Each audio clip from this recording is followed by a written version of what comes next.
Hi, YouTubers. Uh, Dave out in Western Pennsylvania. Suppose you had a class, an undergraduate class, with 10 or 20 students, and you wanted to introduce them to energy storage or water electrolysis. How can you do it with that many where they can do their own work? Well, what we do here, we get some of these condiment containers. I pick them up at the local Goodwill store, and we cut them down. Now, this casing I have here is the only one I had in my office right now, but use one about half that volume, huh? So I cut them out. On Amazon, I get these kitchen whiskers, 5-inch stainless steel.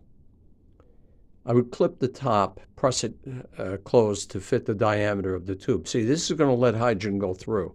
Now make sure you get this type of holder because you want the hydrogen to go through there. And we tuck in it graphite felt, this commercial graphite felt. It's not that expensive. We also nickel plate on it, plate nickel, that we can control the current in time and follow with scanning electron microscope the nickel deposition before use.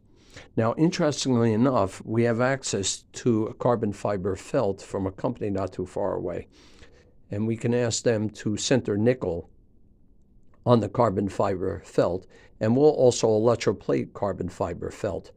The carbon fiber felt does have a surface area, and it can conduct. Certainly not going to conduct as well as the graphite felt.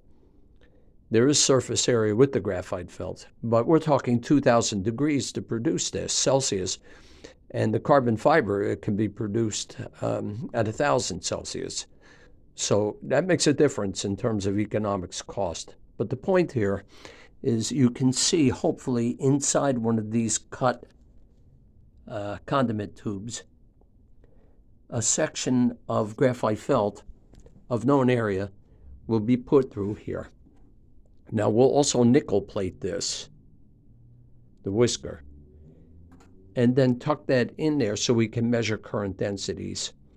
Now, you can run one of these with an adapter, 110, 120 AC to 5-volt DC output, and it's rated about 1.5 amps.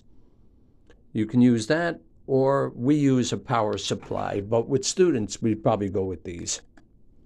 But with a power supply, we'd hook this up, and a certain voltage and measured current, we would determine current densities of such modified graphite or carbon felt electrodes. Now, up on the top, I just have for demonstration purposes one of the small, very familiar. You can get them on Amazon for about $20 post-paid US dollars. One of the small demo hydrogen fuel cells. So you can also let the gases go through the fuel cell. You might get about 0.7 volts. And then you can hook this up to an E-load machine. We used the ZB-Techs. I have other videos, and many people have shown them with battery and supercap work. And that way the students can see the production of voltage and current from the gaseous output here. So it's very inexpensive, and probably you're either directing students' attention to the selection of electrode and how to separate the gases, but an added plus to put it through the hydrogen fuel cell and see if you can get a steady current output.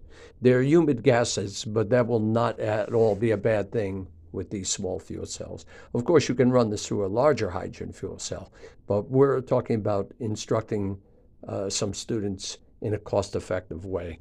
So I have other videos. We'll be putting this up when we have the whole thing set up and running. And this should work pretty well. Main thing is the cup. Use a different one here. This is just for demo. You don't need that. I use half of it. Okay, thanks for watching our videos, and we'll upload as we progress with this. And this is good for home researchers as well. Thank you for watching. Bye for now.